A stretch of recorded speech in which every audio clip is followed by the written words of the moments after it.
अस्सलाम वालेकुम। आप देख रहे हैं प्रोग्राम इनसाइट और मैं हूं फवाद खुर्शीद। एक दफ़ा फिर मरकज़ शिफ्ट हो रहा है इस्लामाबाद की तरफ। कल पीडीएम का बड़ा इंपॉर्टेंट इजलास भी है और पीडीएम ने कहा है कि जी 19 तारीख को यानी मंगल के दिन उन्होंने इलेक्शन कमीशन के बाहर एहतजाज भी करना है।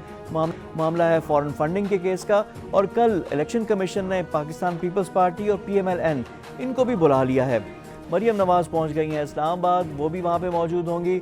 आज ख्वाजा साद रफ़ीक ने भी बात की कि हमारा मकसद हुकूमत को गिराना नहीं है बल्कि जमहूरियत को बचाना है और हमारा एक बंदा भी अभी तक गवर्नमेंट या जो अलायंस है वो तोड़ नहीं सका। PDM अभी तक वो बरकरार है और वो टफ टाइम देगी गवर्नमेंट को। साथ ही साथ कराची में भी PSP यानी पाक सरजमीन पार्टी मुस्तफ़ा कमाल जो साबिक नाज़िम भी रह चुके हैं कराची के, उन्होंने भी रैली निकाली और इशू था मरदमशुमारी कि कराची की जो तादाद है वो सही तरह गिनी नहीं जा सकी और उस पर जो मरदमशुमारी हुई है उस पर भी एतराज़ात हैं। दूसरी जानिब बिज़नेस कम्यूनिटी भी मुश्किलात का शिकार है, उनका भी गैस का जो इशू है वो मामला हद से बढ़ते जा रहे हैं। इस पर भी आज के प्रोग्राम में गुफ्तगू करेंगे। आज हम रहेंगे MQM पाकिस्तान के रहनुमा वफाकी वज़ीर अमीनुल हक साहब, उनसे हम गुफ्तगू करेंगे। साथ ही साथ कारोबारी शख्सियत है, मारूफ कारोबारी शख्सियत ज़ुबैर मोतीवाला भी हमारे साथ प्रोग्राम में मौजूद होंगे और आखिर में हम अपने नुमाइंदा खुसूसी अदील बड़ाइच से बात करेंगे कि जो फॉरेन फंडिंग वाला केस है इस बाबत। लेकिन सबसे पहले गुफ्तगू करेंगे, हमें ज्वाइन करेंगे अमीनुल हक साहब, MQM पाकिस्तान से ताल्लुक़ है, वफाकी वज़ीर है और वफाकी वज़ीर है इंफॉर्मेशन टेक्नोलॉजी के। जो व्हाट्सएप वाली कंट्रोवर्सी थी उस पर भी उनसे बात करेंगे। अमीन साहब अस्सलाम वालेकुम and welcome to the show. वालेकुम अस्सलाम फवाद। अमीन भाई, पहले थोड़ा सियासी बात, फिर उसके बाद फिर आपकी वजारत के बारे में भी सवाल करूँगा। गवर्नमेंट के इत्तेहादी आप भी हैं, MQM पाकिस्तान भी है, PMLQ भी है, BAP भी है, GDA भी है। तो सबसे अच्छे इत्तेहादी के तौर पे अभी आप लोग आ रहे हैं कि गवर्नमेंट पे जब भी अपोजिशन PDM जो अलायंस है उसके तरफ हमले हो रहे हैं तो MQM बड़ा नॉर्मल एंड कूल जा रही है। अब ये मरदमशुमारी वाला मामला है, आपके दोस्त हैं मुस्तफ़ा कमाल, आज उन्होंने कराची में रैली निकाली और कुछ अच्छे अल्फाज नहीं इस्तेमाल किए आप लोगों के बारे में। अब जो कराची के मामला वो अपनी जगह, गवर्नमेंट पे प्रेशर अपनी जगह और MQM, ये सारी खिचड़ी में क्या हो रहा क्या है और आप लोग क्या सोच रहे हैं, MQM पाकिस्तान क्या सोच रही है? देखिए फवाद, मेरा ख्याल है कि दो चीजें बड़ी इंपॉर्टेंट है कि MQM पाकिस्तान हमेशा अपने वोटर सपोर्टर, अपने शहर, अपने अवाम के साथ खड़ी रहती है और इसी चीज को मद्देनजर रखता हुआ हमारी सियासी जद्दोजहद हमेशा जारी वो सारी रहती है। आप देखें कि जिस सियासी पार्टी का आपने नाम लिया, इसी तरह एक मजहबी सियासी पार्टी भी जो पिछले कई हफ्तों से कराची में बड़े जोर शोर से कैंपेन चला रही है।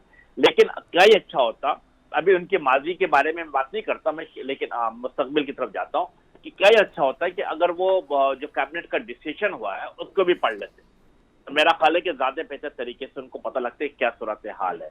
अब वो फैसला क्या हुआ कैबिनेट के डिसीजन में, मैं समझता हूँ आपके इल्म में है कि जो सेंसस कमेटी जो कैबिनेट की तरफ से बनाई गई थी वो अली जदी साहब उसको लीड कर रहे थे और चारों सूबों यानी कि नूरुल्लाह कादरी साहब थे, ज़ुबैदा जलाल थी, फहमीदा मिर्जा थी और अमीनुल हक, यानी मैं भी मौजूद था उस कमेटी में।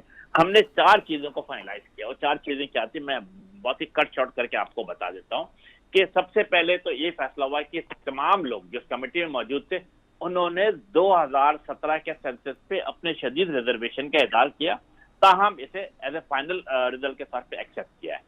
साथ साथ क्या फैसला होता है, दूसरी बात जो ये डिसाइड होती है कि हर सूरत में 10 साल का इंतजार नहीं किया जाएगा क्योंकि आईन कानून में ऐसा कुछ लिखा हुआ भी नहीं है। तो फैसला हुआ है कि जल्द अज जल्द, मैं रिपीट करता हूँ, जल्द अज जल्द के संसद का दोबारा इनेकाद किया जाए। अगर MQM का डिमांड है कि 2023 के इलेक्शन से पहले, और आपके इल्म में है कि कल असद उमर और गवर्नर साहब तशरीफ लाए थे और in principle it is agreed कि 2023 से पहले संसद का दोबारा इनेकाद किया जाएगा। तीसरी और चौथी बात जो बड़ी इंपॉर्टेंट थी उसमें फैसला हुआ है कि माजी में जो कोताहियां और गलतियां हो चुकी है सेंसस के हवाले से, आज अगर 70 की दहाई में सेंसस भुट्टो साहब की हुकूमत थी और उस वक्त जमात इस्लामी के तमाम लोग कराची के करता धरता हुआ करते थे। 80 के दहाई में भी MQM मौजूद नहीं थी, दोबारा इलेक्शन हुआ, उस वक्त भी जमात इस्लामी और JUP रूहानी ग्रुप एंड कंपनी तमाम लोग करता धरता हुआ थे। क्या उन लोगों ने इस पर शोर किया था? यकीनन नहीं।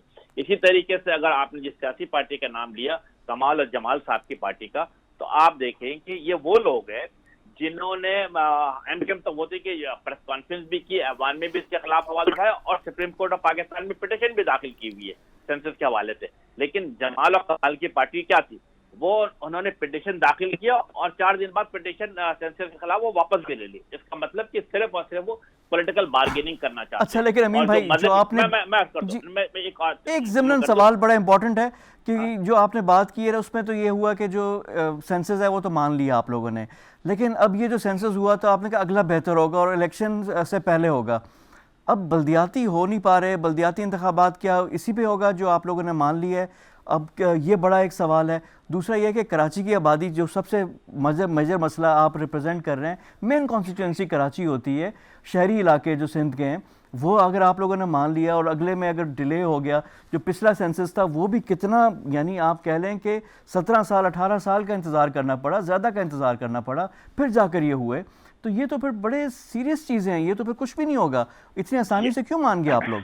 Yes Fawad, that's the important question. देखिए, पिछला इलेक्शन 17-18 साल के वक्फे के बाद, 99 के बाद 2017, 18 साल का वक्फा था।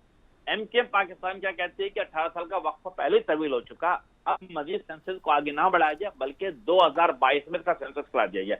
और इसमें जो कैबिनेट कमेटी ने तीसरी और चौथी बार डिसाइड की है कि तमाम मॉडर्न टेक्नोलॉजी का इस्तेमाल किया जाएगा और under the ministry of IT एक कमेटी बनाई गई है जिसके अंदर नादरा भी शामिल है, इलेक्शन कमीशन ऑफ पाकिस्तान भी शामिल है और पाकिस्तान ब्यूरो ऑफ स्टैटिस्टिक्स भी शामिल है।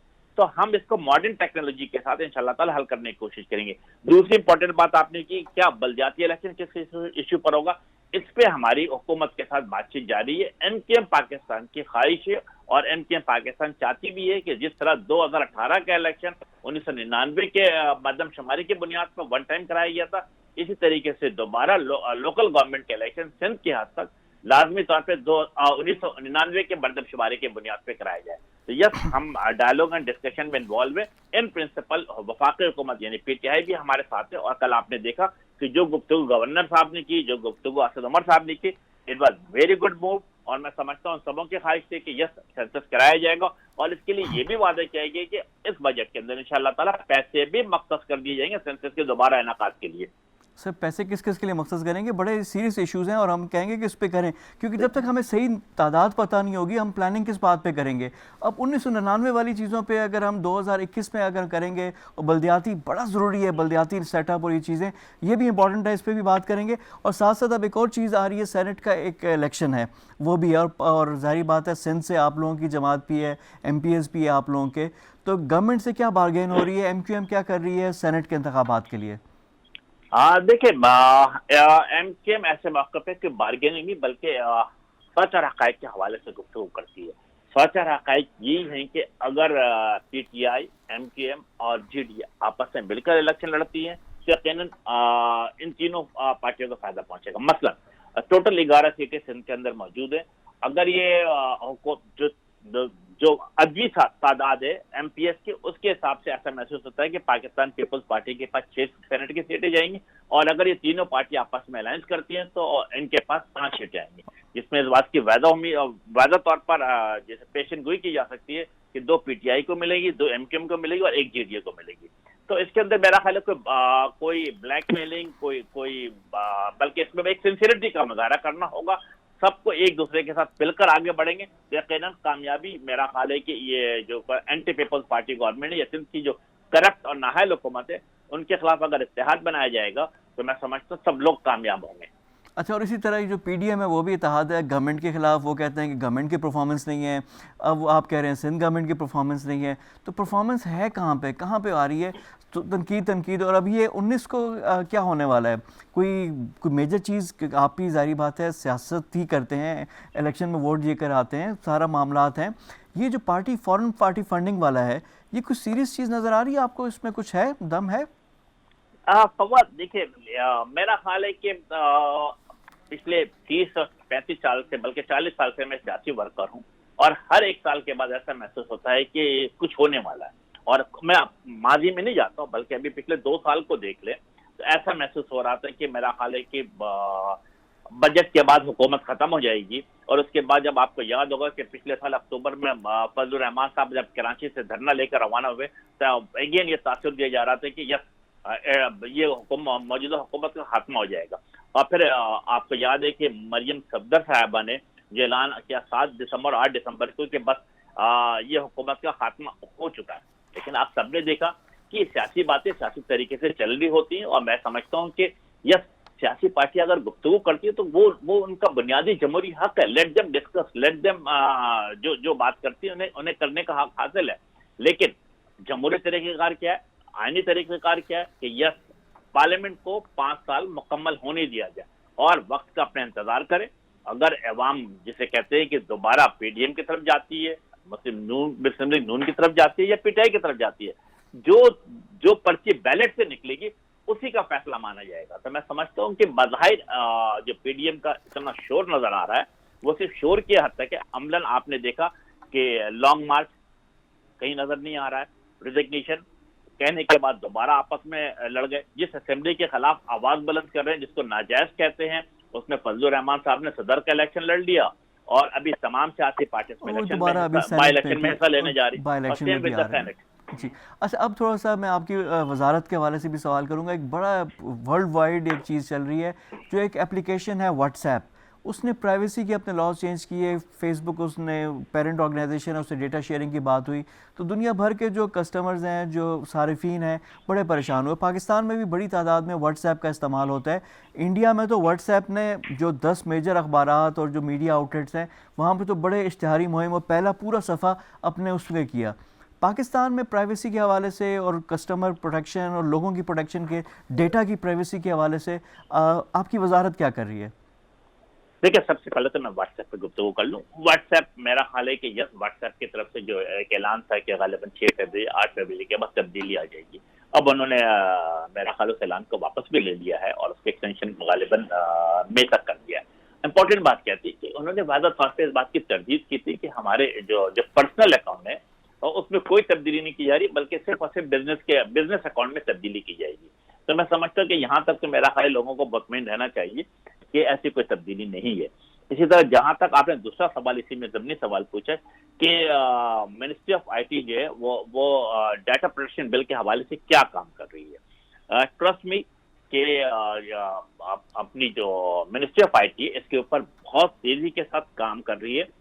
2017 के बाद इसके ऊपर कोई काम नहीं हुआ था, लेकिन यकीनन अब हम इस पर तेजी से काम कर रहे हैं कि डाटा प्रोटेक्शन बिल के हवाले से मिनिस्ट्री ऑफ आईटी ने पिछले साल यानी 2020 मई में जिसे कहते हैं कि इसके एक आउट स्केच निकाल करके मिनिस्ट्री ऑफ आईटी के वेबसाइट पे डाला था कि अगर किसी को भी कोई एतराज है, कोई भी स्टेक होल्डर को या कोई अपना आइडिया देना चाहता है या इसमें अमेंडमेंट कराना चाहता है तो जिसे कहते हैं हमसे शेयर करें। और आप ये सुनकर यकीनन मेरा ख्याल मुतमईन होंगे कि लगभग 57 स्टेक होल्डर ने, जिसके अंदर यूरोपियन यूनियन है, यूएस चैम्बर ऑफ कॉमर्स है, फेसबुक है और बड़ी बड़ी कंपनियां, इन तमाम लोगों ने मिनिस्ट्री ऑफ आईटी के साथ एज मेन स्टेक होल्डर के तौर पर इन्होंने इंटरेक्ट किया। इसके साथ साथ जो हमारी नेशनल पॉइंट ऑफ व्यू से यानी मिनिस्ट्री ऑफ फॉरेन अफेयर ने भी हमारे साथ इंटरेक्ट किया, साथ साथ मिनिस्ट्री ऑफ ह्यूमन राइट्स ने भी किया, और लोकल के तौर पर जितनी टेलकोस कंपनी है, करीम है, बाइकिया, इन सब लोगों ने हमारे साथ इंटरेक्ट किया। अब क्या हो रहा है, अब हमने इन तमाम चीजों को पॉइंट वाइज डिस्कशन में इन्वॉल्व कर रहे हैं और इसके चीजों को हाईलाइट कर रहे हैं। आज से 3 दिन पहले यानी पिछले जुमेरात को हमने 11:30 पे बाकायदा इसके ऊपर data protection bill pay ministry of IT में एक मीटिंग रखी गई है और सेक्रेटरी आईटी की क़यादत में एक सब कमेटी बनाई गई है जो इन तमाम मामलात को देखेगी कि कैसे तमाम स्टेक होल्डर को ऑन बोर्ड लिया जाए और उसके बाद एक वायदा 2 टोक डाटा प्रोटेक्शन बिल, जिसके अंदर सब्जेक्ट क्या होगा कि आम सार्फिन के डाटा को प्रोटेक्ट किया जाए, उनके एतमाद को बहाल रखा जाए। इसको बुनियादी अंसर बना करके इंशाअल्लाह ताला तमाम स्टेक होल्डर के साथ शेयर करेंगे। ठीक है जी, और आपकी वजारत के हवाले से भी हम आपसे गाहे बगाहे थोड़ा सा आपसे पूछते भी रहेंगे, करते भी रहेंगे, क्योंकि आईटी का जो पोटेंशियल है, तो दुनिया भर में जो एक्सपोर्ट्स भी हो रही हैं, फिर स्टार्टअप्स पाकिस्तान में आ रहे हैं, कोविड के बाद जिस तरह की ग्रोथ हुई है, उस हवाले से भी आपसे आने वाले प्रोग्राम से बात करेंगे। बहुत शुक्रिया आपके टाइम का। अमीनुल हमारे साथ मौजूद थे, वफाकी वज़ीर बराए इंफॉर्मेशन टेक्नोलॉजी एंड टेलीकॉम, उनसे हमारी गुफ्तगू हो रही थी। MQM पाकिस्तान के रहनुमा भी हैं, सियासत पर भी बात हुई। प्रोग्राम में वक्त हो गया एक ब्रेक का, ब्रेक के बाद आकर गुफ्तगू का सिलसिला जारी रखेंगे। Stay with us.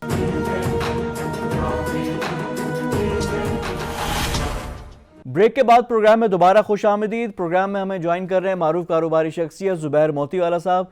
उनसे कुछ इंडस्ट्री के हवाल भी पूछेंगे। गैस की किल्लत के बायस जो इंडस्ट्री की शिकायत आ रही हैं, किस हद तक अजाला हो रहा है, गवर्नमेंट क्या जवाब दे रही है, और इंडस्ट्रियलिस्ट जारी बात है they have to come up with a solution, तो वो क्या कर रहे हैं। ज़ुबैर साहब, अस्सलाम वालेकुम and welcome to the show.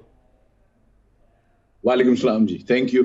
Zubair साहब, पूरे पाकिस्तान की तवज्जो और मरकज़ इंडस्ट्रियलिस्ट की तरफ एक तरफ देख रहे हैं हम लोग, इकॉनमी की रिवाइवल की बातें हो रही हैं, कैपेसिटी, टेक्सटाइल सेक्टर, एक्सपोर्ट्स, असल सूरत हाल ऑन ग्राउंड क्या है?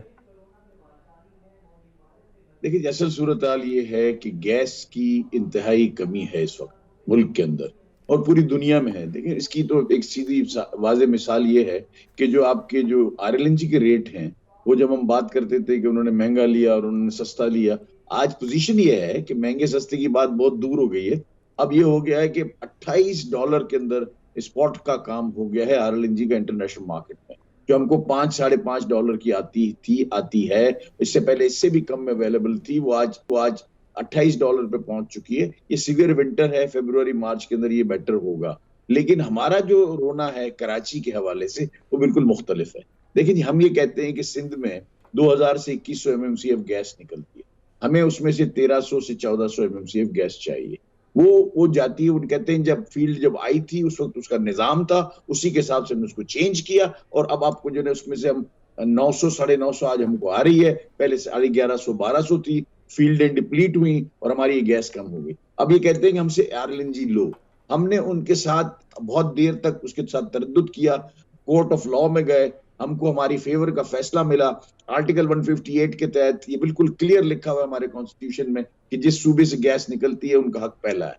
हम वो केस जीत कर बैठे हैं, फिर भी हमको गैस नहीं मिल रही थी, हमारी इंडस्ट्रियां बंद थी, लो प्रेशर्स और हॉलीडेज और बहुत ज्यादा मसाइल थे, हमारी प्रोडक्टिविटी बिल्कुल नीचे हो गई थी। हमने उसके लिए ये सेटल किया कि ठीक है, अगर आप हमको नहीं दे, आप हमसे क्या चाहते हैं। फिर 2 मीटिंग्स हुई, कराची में, एक इस्लामाबाद में, और इस्लामाबाद में जो मीटिंग उसमें 6 सारे टॉप मिनिस्टर्स वहां बैठे हुए थे, फाइनेंस भी, कॉमर्स भी, जिसका आप नाम ले वो सारे थे। और वहां ये तय हुआ कि 930 रुपए इंस्टेड ऑफ 786 930 रुपीज हम रेट लेंगे। हमारी सिर्फ 2 ही शर्तें थी, एक ये कि रिक्वायर्ड प्रेशर में विदाउट इंटरप्शन हमको गैस दें, number 2 there will be no holidays, Sunday को हम बंद नहीं करेंगे। दोनों शर्तें उन्होंने कहा हम बिल्कुल मानते हैं और ये फरवरी 28 तक हम आपसे मुआहिदा कर रहे हैं और ये इसके अंदर किसी किस्म की कोई कमी बेशी नहीं होगी।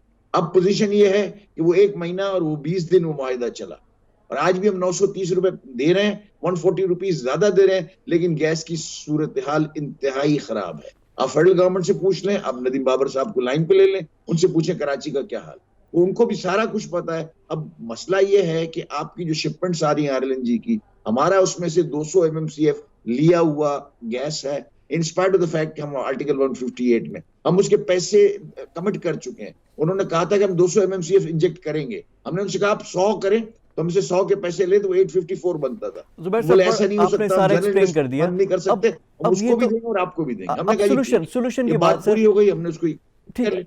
आज जो पोजीशन है वो ये है कि इंडस्ट्रियां चल नहीं रही, इंडस्ट्री के अंदर ये पोजीशन है कि आए दिन जो है ना लो प्रेशर्स हैं। ट्यूसडे को उन्होंने अचानक रात के 10 बजे नोटिफिकेशन दे दिया कि आप बंद कर दें मिलों को। तो हमारी तो सूरत हाल ये है कि जो एक्सपोर्ट का जो आप इजाफा देख रहे हैं, रिकॉर्ड एक्सपोर्ट किया है टेक्सटाइल सेक्टर ने 1.401, ये कभी भी पाकिस्तान की हिस्ट्री में नहीं हुआ एक महीने में, जो दिसंबर के महीने में हुआ। ये इसलिए हुआ, मैं बार बार कहता हूं, आपके तवज्जुह से भी कहता हूं, ये इसलिए हुआ कि नवंबर और दिसंबर के 20 दिन हमको गैस बिल्कुल पूरी मिली। जब वो गैस पूरी मिली, हमारी प्रोडक्टिविटी आई, हमारी ऑप्टिमम कैपेसिटी को हम यूटिलाइज किया और हमारे पास जब ये गैस ये थी, तो आज ये एक्सपोर्ट दिसंबर में आप देख रहे हैं कि दिसंबर के महीने के जो फिगर्स है, अगर ये जो सूरत हाल आज है ये रही तो वापस ये एक्सपोर्ट नीचे की तरफ जाने का पूरा इम्कान है। अच्छा जुबैर साहब, आपने कहा कि टॉप प्रायोरिटी गैस है। अब गैस का इशू ये है कि जो लोग घरों में इस्तेमाल कर रहे हैं, डोमेस्टिक यूजर्स हैं वर्सेस इंडस्ट्रियल यूजर, अब यही चीज़ आ रही है ना, और फिर लोग एहतजाज कर रहे हैं, चीज़ें कर रहे हैं। अब गैस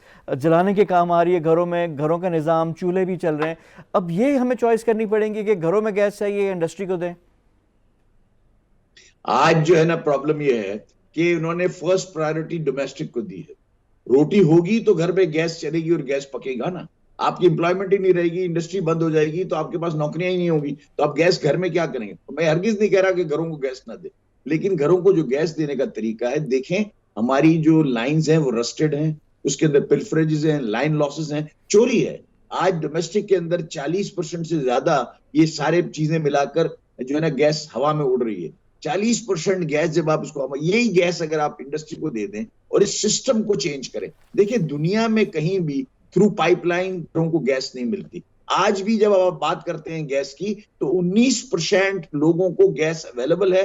81% आज भी लकड़ियों पे और अल्टरनेट फ्यूल पे ही अपना खाना पकाते हैं। तो अगर हम 19% की हम बात करते हैं, तो हमारी प्रायोरिटी क्या होनी चाहिए, हमने तय करना पड़ेगा गवर्नमेंट को। और दूसरे मैं ये कहता हूं कि आप जो आज जिन जिन लोगों को आज आप गैस प्रोवाइड करते हो, मेरे साथ बैठ जाओ, मैं आपको इससे डबल लोगों को गैस प्रोवाइड करके दूंगा और इंडस्ट्री भी चलेगी। आप हमसे बैठ के बात कर, बात यह है कि आप बाउजर्स के थ्रू दें, आप सिलेंडर्स के थ्रू दें। ये दुनिया में यही रिवाज है। अबू धाबी में तो गैस की अबंडेंस है ना, आप वहां चले जाएं, वहां सिलेंडर से गैस होता है। अब मुंबई चले जाएं सिलेंडर से, अब लंदन चले जाएं, वो बिल्डिंग्स के नीचे बाउजर्स लगे होते हैं और उसके अंदर से वो जो है ना गैस जो है ना वो आप सप्लाई करते हैं सबको। जुबैर साहब, लेकिन ये शॉर्ट टर्म में तो नहीं होगा ना, 40% गैस बच जाएगा। तो ये सारी चीजें जो है। अच्छा, लेकिन जुबैर मोतीवाला साहब, ये शॉर्ट टर्म में तो नहीं पॉसिबल ना, इसके लिए फिर अभी से ही प्लान करेंगे और कई साल इसके लिए भी दरकार होंगे। लेकिन एक चीज़ थी कि जब हर किसी को पता है कि सर्दियों में गैस की किल्लत होती है, डिमांड बढ़ जाती है, तो हम ज़्यादा क्यों नहीं मंगवा सकते? उस वक्त रेट भी कम था, हमने ज़्यादा ऑर्डर क्यों नहीं किया? देखिए जी, मेरी काफी दफा बात नदीम बाबर साहब से इसके मुतालिक हुई है। मैं ये समझता हूं कि जब ये लेने के लिए जाते हैं तो एक पाकिस्तान में प्रॉब्लम्स बहुत ज्यादा है। आप हेजिंग करते हैं तो कई और प्रॉब्लम्स है ना, मिनिस्टरों को और ब्यूरोक्रेसी को आज बहुत है। वो प्रॉब्लम्स को हमको सॉर्ट आउट करना होगा। वो अगर आज देखें $30 की गैस हो गई, उस वक्त जो मिल रही थी वो $6 या $6.25 मिल रही थी। आज हमको ऐसा लगता है कि उन्होंने बड़ी गलती की। अब वो लेकिन वो 5, 5.5 से 6.25 बहुत ज्यादा है। कल को उसको पकड़ लेते, तुमने 6.25 की क्यों ली? अगर ये 30 नहीं होता तो वो असल में आज प्रॉब्लम ये हो गया पाकिस्तान में, ये जो सिंसियरिटी से भी जो काम कर रहा है उसको भी जो है ना काम करने नहीं दिया जा रहा। आज हमारी जो इंडस्ट्री बंद है, बिल्कुल आपकी बात ठीक है कि अगर हम उसको जो स्पॉट प्राइस के ऊपर देखिए, एक तो हमारा लॉन्ग टर्म मुआहदा है कतर के साथ जो पुराना है, 25 साल का है, अभी उसके अंदर 15-16 साल और बाकी है। वो हमारा जो है ना चलेगा। अब इसके बाद अगर आज हमने गैस लेनी है तो स्पॉट प्राइस देना पड़ेगा ना जी। अब हम लॉन्ग टर्म पे तो नहीं जा सकते। लॉन्ग टर्म पे लाएंगे तो हम कितना लेंगे क्या नहीं, हमें कुछ नहीं पता। और हमने 2 जेटियां और दी हैं जिनको हमने जिसको कंफर्मेशन में हमने लेट किया। ये सारी चीजें जब आप करेंगे, अब आपके पास देखें, आपको एक्सप्लोरेशन पे फौरी जाना चाहिए। पिछले 5 साल में आपने एक्सप्लोरेशन का लाइसेंस नहीं दी। अब जो 2 लाइसेंस दिए वो भी 2 साल तक पड़े रहे, उसके बाद 3 साल तक पड़े रहे, फिर अब जो है ना उनको इश्यू किए। ये आपको करना चाहिए था। नंबर 3 जो है ना, आपको जो सबसे जरूरी बात ये थी कि आपकी जो प्रायोरिटी लिस्ट है उसको चेंज करना चाहिए। आपको जो लीकेजेस, जो चोरी है उसको बंद करना चाहिए। आपकी चोरी, टोल फ्रेजीज हम सारा गिनते हैं तो 30-35% तो हम गैस जाया कर देते हैं। ये गैस। और दूसरी एक बात मैं आपको एक मेन बात बताऊं कि आप टेक्सटाइल की एक्सपोर्ट 1.41 बिलियन है, गैस कितना यूटिलाइज किया ये कोई पूछता नहीं। मैं आपको ये कहता हूं कि टोटल कराची एसएसजीसी के अंदर जो टेक्सटाइल सेक्टर है वो सिर्फ 180 MMCF गैस इस्तेमाल करता है। Only 180 including the captive power of the textile sector, 180 to 200, इससे ऊपर नहीं है। अब आप 200 MMCF गैस, जिस मुल्क में 4000 MMCF गैस की बातें हम कर रहे हो कि 3800 हो गया, 3600 हो गया, उसमें ये 20-25, 100 की शॉर्टेज आप नहीं दे सकते। अगर दूसरी बात ये कि जब शॉर्ट हुआ और 200 MMCF, इनको रीगैसिफिकेशन में भी प्रॉब्लम आया विंटर की वजह से। जो आ रही थी गैस वो 1150-1200 ड्रॉ कर रहे थे, उसकी जगह पे 9075, 975, 1000 हो गई। उन सारी चीजों को अगर हम देखते हैं तो मैं ये कहता हूं अगर आपकी 200 शॉर्टेज हुई ना, तो मेरा सवाल उनसे ये है कि फिर ये शॉर्टेज को आप मसावी तकसीम करते। आप कराची में कुछ शॉर्टेज डालते, कुछ लाहौर डालते, कुछ गुजरांवाला डालते, तो कोई प्रॉब्लम नहीं था। अब ये तो ये हो गया कि कराची जो है ना 200 ज्यादा सफर कर रहा है कराची कर दिया कराची। और ये इसी तरह हमारी बात हो रही थी। मुख्तलिफ जो ट्रेड एसोसिएशंस है, काटी वाले सदर भी आए थे, सलीमुज़्ज़मान साहब, वो भी यही बात कर रहे थे कि हमसे बराबरी वाला सलूक किया जाए। तजवीज़ आपकी काफ़ी अच्छी हैं, काबिल अमल भी हैं, इनको क्यों नहीं किया जा रहा? जब आपकी बात होती है तो आपको अगली तरफ से, दूसरी साइड से, गवर्नमेंट की तरफ से क्या आपको शॉर्ट कमिंग्स नज़र आ रही हैं? एक तो ये कि ये डरना शुरू हो गए हैं ना कि फैसले नहीं कर रहे, फैसले गलत हो गए तो नैब और ये करप्शन और ये इल्ज़ामात। सर लेकिन जब आप जिम्मेदारी पोजीशन पे बैठते हैं, नेक नीयती से फैसले करते हैं, तो अगर आप दलेर नहीं हैं तो फिर आप कोई और काम करें। यहाँ से फिर क्यों बैठे हुए अपनी कुर्सियों पे? देखिए, मैं तो समझता हूँ कि नदीम बाबर जो हैं, जो इस वक्त एडवाइजर हैं, पेट्रोलियम के सब काम उनके हैं, गैस का सब उन्हीं का है। वो बड़े समझदार आदमी। मैं किसी की अच्छाई, मैं तो जब बुरा होता है सामने कहता हूँ, आपको पता है मेरी आदत का। सर वो समझदार होते तो वो फैसले कर लेते सर। देखिए, इस मामले में वो एक्सपर्ट है। प्रॉब्लम क्या है? फिर काम क्यों नहीं हो रहा? आपका दूसरा सवाल तो यही होगा ना, फिर काम क्यों नहीं हो रहा? अगर वो एक्सपर्ट हैं, बहुत अच्छा समझते हैं, तो काम क्यों नहीं हो रहा? सर सब डरते हैं। प्राइम मिनिस्टर को ये देखना पड़ेगा कि ये जो डर है ये कहाँ के हैं, किसके हैं, इसको जो है वो कोई फैसला करने से कासिर हैं। वो जरा भी कोई ऐसा फैसला होता है जिससे इनको लगे कि कल मेरी पकड़ होगी, वो फैसला करने को न ब्यूरोक्रेसी तैयार है, न मिनिस्टर्स तैयार है। अगर ये हाल नहीं होता तो आज हम ये गैस की बात नहीं कर रहे होते, और हम बात कर रहे होते कि टेक्सटाइल का जुबैर एक्सपोर्ट साहब, और यहाँ पे कैसे फिर बढ़ जो सकता है, आपने कितना कहा, बढ़ सकता है। जुबैर साहब एक और सवाल है, जब आपको इतना ही पता है कि इतना प्रेशर है, चीज़ें हैं, मुझ पर सवालात उठेंगे, तो कुछ ज़बरदस्ती तो आपसे काम नहीं करवा रहा ना, तो फिर आप कर दें, किसी और को आने दें, कोई और मौका जो फैसले तो करे कम अज़ कम। इन फैसलों का नुकसान हो रहा है, अब ये $6 से तकरीबन $28 तक, ये नुकसान कौन बर्दाश्त करेगा? मैं और आप बर्दाश्त करेंगे, और सफ़र कौन कर रहा है? मैं और आप सफ़र करें। मेरा आपसे सवाल है, मुझे ये बता दें कौन सा मिनिस्टर, कौन सी ब्यूरोक्रेसी फैसले कर रही है आज?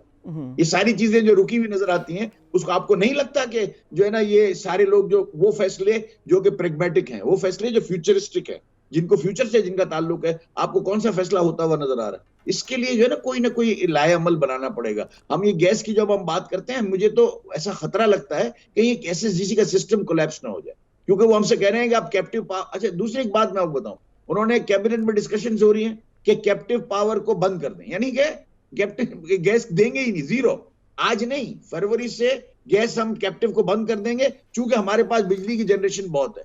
मैं उनसे कोई पूछे कि भाई बिजली की तरसील चाहिए, जनरेशन को हम क्या करेंगे? मेरी फैक्ट्री तक बिजली पहुंचनी चाहिए, और जिस 80 मेगावाट बिजली हम जो गैस इस्तेमाल कर रहे हैं, कोई उनको ये बताए कि उससे कितनी बिजली बन रही है, और उसकी तरसील का निजाम कहाँ है, ग्रिड स्टेशंस कहाँ हैं, सब स्टेशंस कहाँ हैं, पाइलॉन्स किधर लगेंगे, ये कैसे इस बिजली को आप ट्रांसफर करेंगे मिलों तक? हमारे पास मिलों में 4-4, 5-5 मेगावाट के कनेक्शन है, और अगर आप केई के आज आप दाम सुने तो तकरीबन 2.5 से 3 करोड़ रुपए वो चार्ज करते हैं 1 मेगावाट के कनेक्शन के। तो आप मुझे बताएं, हमारे जो कनेक्शंस हैं, हम इतने पैसे कहां से ले आएंगे? हमने जनरेटर्स पे इन्वेस्टमेंट कर दी है, फिर इसके बाद वो महंगी बिजली है, फिर फ्लक्चुएशंस हैं, फिर इसके बाद लोड शेडिंग है। ये कल का होने वाला काम नहीं है क्या फरवरी को बंद कर दें? पहले आप गैस लेके आए, लॉन्ग टर्म बातें करें, कितनी आपके पास इलेक्ट्रिसिटी है, अनइंटरप्टेड सप्लाई कितनी होगी। हमने जो अपने देखिए, पावर हाउस चलाना कोई मजाक नहीं है, it's a different business all together. अगर मैं टेक्सटाइल चलाते हुए पावर हाउस चलाता हूं, तो पावर हाउस एक अपना एक बिल्कुल अलग से बिजनेस है। अच्छा। उसको चलाने के लिए मुझे एक्सपर्टीज भी चाहिए, और उसके लिए पैसे भी चाहिए, और और इन्वेस्टमेंट भी उसको आपने लगाने की का सारी सिर्फ बात है, एक मकसद है, इंफ्रास्ट्रक्चर अनइंटरप्टेड और मैन पावर मुझे भी। मिले। जी, थोड़ा सा मैं एक्सप्लेन कर दूं, जुबैर मोतीवाला साहब जो कह रहे थे वो ये कि कैप्टिव पावर प्लांट्स हैं, कि जो भी ये फैक्ट्रीज हैं उन्होंने अपने छोटे छोटे बनाए हुए हैं जो गैस पे चलते हैं, कैप्टिव पावर प्लांट्स हैं जो प्रोवाइड करते हैं। अब उधर गैस नहीं आ रही, लेकिन जुबैर मोतीवाला साहब ये तो सिर्फ सर्दियों का मामला है ना, गर्मियों में तो आप जो मर्जी है कैप्टिव पावर प्लांट में आप करें, उस पर गर्मियों में बिजली की डिमांड बहुत हो जाती है, सर्दियों में गैस की डिमांड हो जाती है, तो उसमें तो ये कवर हो सकता है। लेकिन ये जो है ना कि लॉन्ग टर्म हमें इसका सोचना पड़ेगा। दूसरा इसी से रिलेटेड ये है कि जो गैस का जो है फरहामी, ये एक्सपोर्ट सेक्टर को तो कहा जा रहा है कि दे दी जाएगी, नॉन एक्सपोर्ट सेक्टर को कहेंगे नहीं दी जाए, और कैप्टिव पावर प्लांट्स भी उनको नहीं दें। इससे क्या मामला हल हो जाएगा, या इस पर भी कोई इबाम और कोई प्रॉब्लम्स हैं? नहीं, आपने बहुत अच्छा सवाल किया। मैं भूल गया था, इसे मैं जरूर उजागर करना चाहिए था।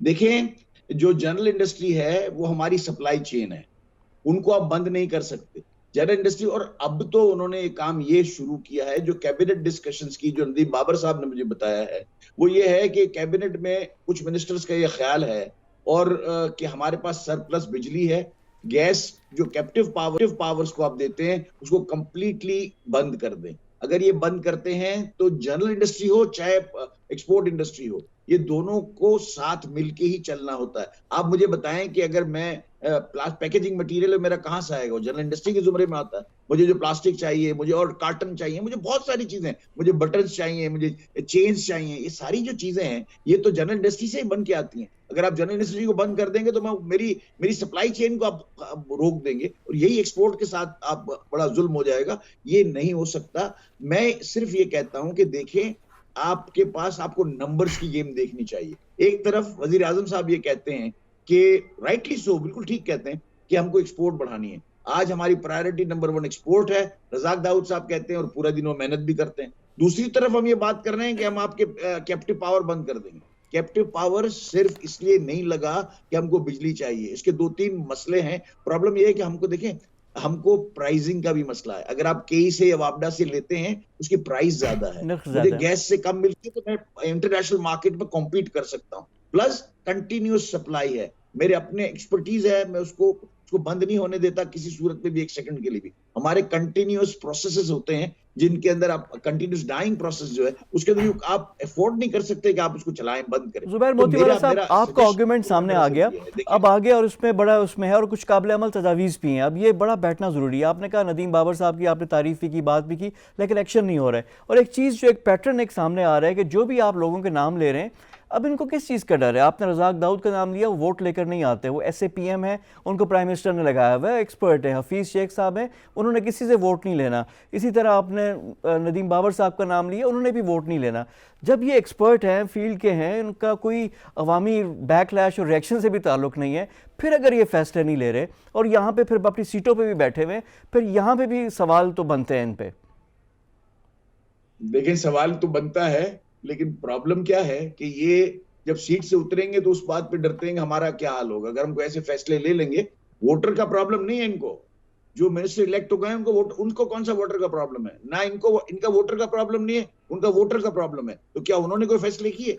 ये देखिए, ये गहरी बात है। बात ये है कि ये प्रॉब्लम जो है ना कुछ और किस्म के हैं। हमको ऐसा करना पड़ेगा कि मुल्क की इकोनॉमी, देखिए इसके लिए एक बेहतरीन काम ये है कि आपको बिजनेस और पॉलिटिक्स को अलग अलग करना पड़ेगा।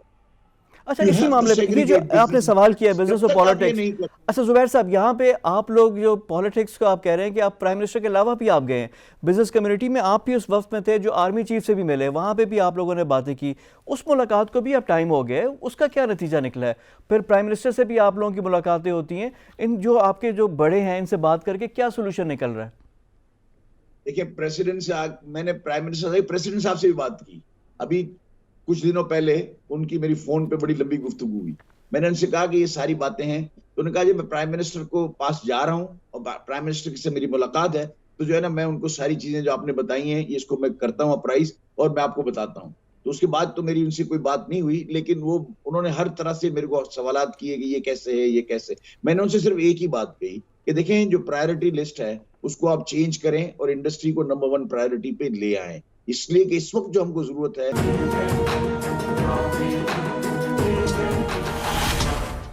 ब्रेक के बाद प्रोग्राम में दोबारा खुशामदीद और हम बात करेंगे। हमारे साथ मौजूद है नुमाइंदा खुसूसी पब्लिक न्यूज़ अदील वड़ाइज साहब। अदील, अस्सलाम वालेकुम and welcome to the show. जी बहुत शुक्रिया फवाद साहब। अदील, आप कवर कर रहे हैं इलेक्शन कमीशन को और इलेक्शन कमीशन में फॉरेन फंडिंग वाला केस है, उसी हवाले से आपको जहमत दी है।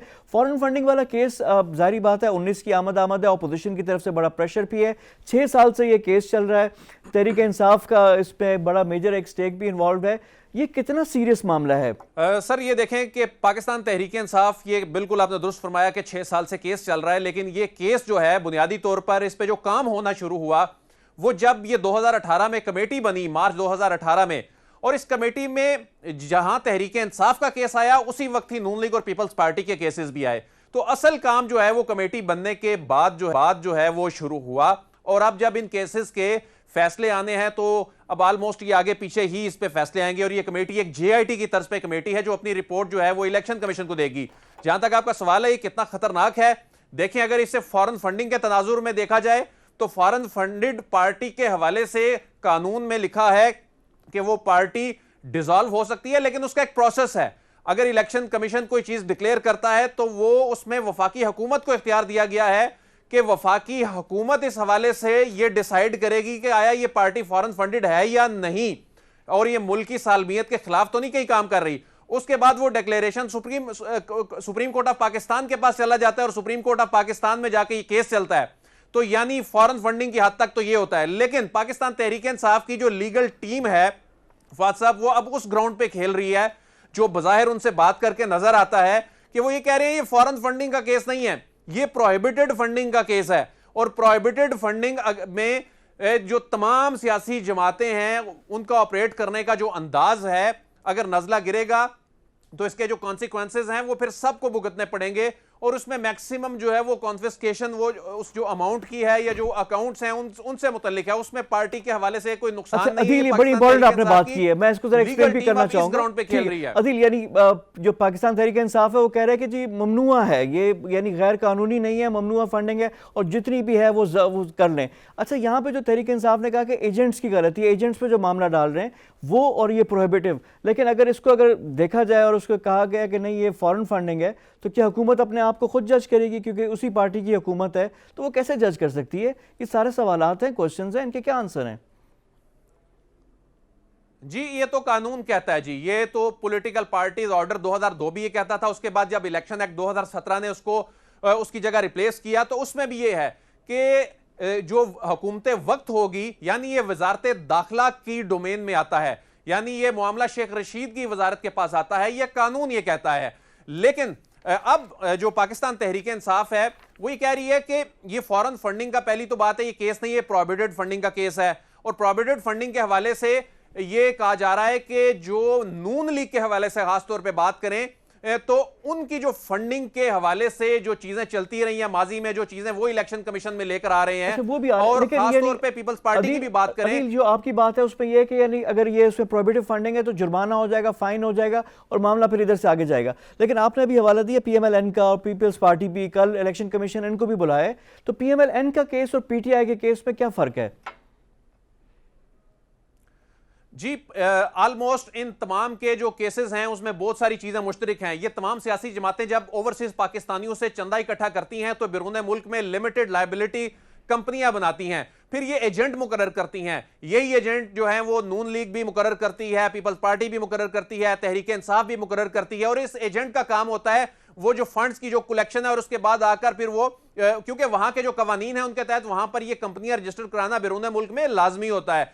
तो जो नून लीग का जो मामला है, नून लीग के मामले में एक चीज जो है वो बड़ी डिफरेंट है, जिसमें उसमें ये इल्जाम लगाया जाता है मियां नवाज शरीफ के ऊपर खास तौर पे कि उन्होंने जो पार्टी के अकाउंट्स हैं उनमें से जो करोड़ों रुपए की रकम नून लीग के अकाउंट्स में जमा करवाई गई और निकलवाई गई, उसको जो पाकिस्तान तहरीक इंसाफ उनके जो फरूख हबीब इलेक्शन कमीशन में गए हैं वो इसको मनी लॉन्ड्रिंग से ताबीर करते हैं।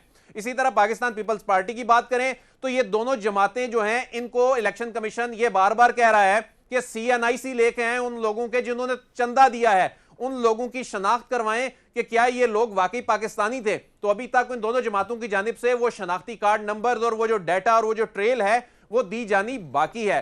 तो यानी जो फंडिंग के हवाले से बात है तो पाकिस्तान तहरीक इंसाफ का भी अभी तक फॉरेन फंडिंग के हवाले से कमेटी में कोई बड़ी पेशरफ जो है वो नहीं, कोई ऐसे दस्तावेजात जो वहां से वेरीफाइड दस्तावेजात हों यहां पर नहीं आए। सिर्फ वो 23 बैंक अकाउंट्स पाकिस्तान तहरीक इंसाफ के जो हैं वो सामने आए हैं, जिसमें से अकबर एस बाबर कहते हैं कि 18 जो हैं इन्होंने डिक्लेयर नहीं किए थे।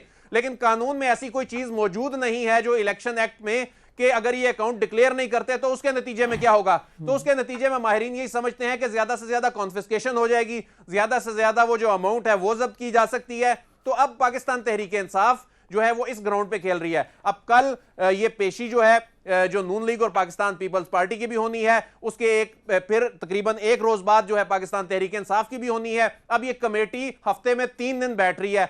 ये कमेटी जब रिपोर्ट दे देगी उसके बाद असल काम शुरू होगा। ये कमेटी जस्ट लाइक एक JIT है जिसकी अपनी एक कोई लीगल उस तरह कोई हैसियत नहीं होगी फैसले की। उसके बाद इलेक्शन कमीशन की अदालत लगेगी, इलेक्शन कमीशन की अदालत में फ्रीकैन जो है फिर वो जिरा करेंगे। ये मामला जो है ये अभी आगे चलता नजर आ, लेकिन इसमें आम बात ये नजर आ रही है कि बज़ाहिर ऐसा लगता है कि अगरचे तहरीक इंसाफ का जो केस है वो 6 साल पुराना है, लेकिन कमेटी में ये केस आगे पीछे ही आए हैं और असल काम कमेटी ने करके जो रिपोर्ट देनी है उसके बाद टाइम फ्रेम क्या इसमें नजर आ रहा है? टाइम फ्रेम क्या नजर आ रहा है?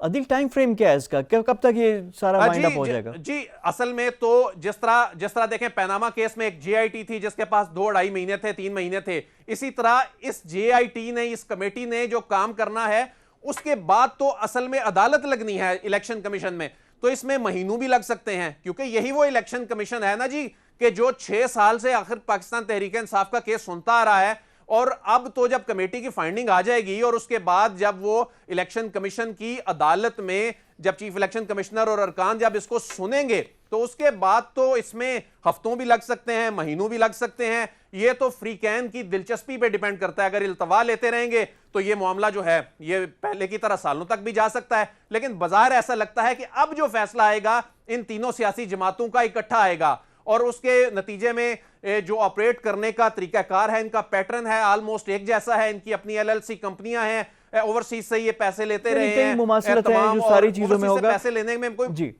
जी अदील, बहुत शुक्रिया, आपके टाइम मौजूद है हमारे नुमाइंदा खुसूसी अदील वड़ाइच, उनसे बात हो रही थी। और अपोजिशन 19 तारीख को यानी परसों एक एहतजाज भी कर रही है इलेक्शन कमीशन के बाहर, ताकि जल्द फैसला हो तहरीक इंसाफ की फॉरेन फंडिंग वाले केस का। लेकिन कल इलेक्शन कमीशन ने बुलाया पीपल्स पार्टी PMLN, और अदील वड़ाइच जिस तरह बता रहे थे कि मुमासलत है केसेस में, और जो तरीकाकार है, जो वायलेशंस हैं वो अक्रॉस द बोर्ड हो रही हैं, तो इस पर भी इशारा हो सकता है क्लब भी होने का इम्कान है, ये भी पॉसिबिलिटी है। ये तो था आज का प्रोग्राम इनसाइट। अगले हफ्ते मजीद मौज़ूआत के साथ आपकी खिदमत में हाजिर होंगे। तब तक के लिए फवाद खुर्शीद को इजाज़त दीजिए। खुदा हाफिज़।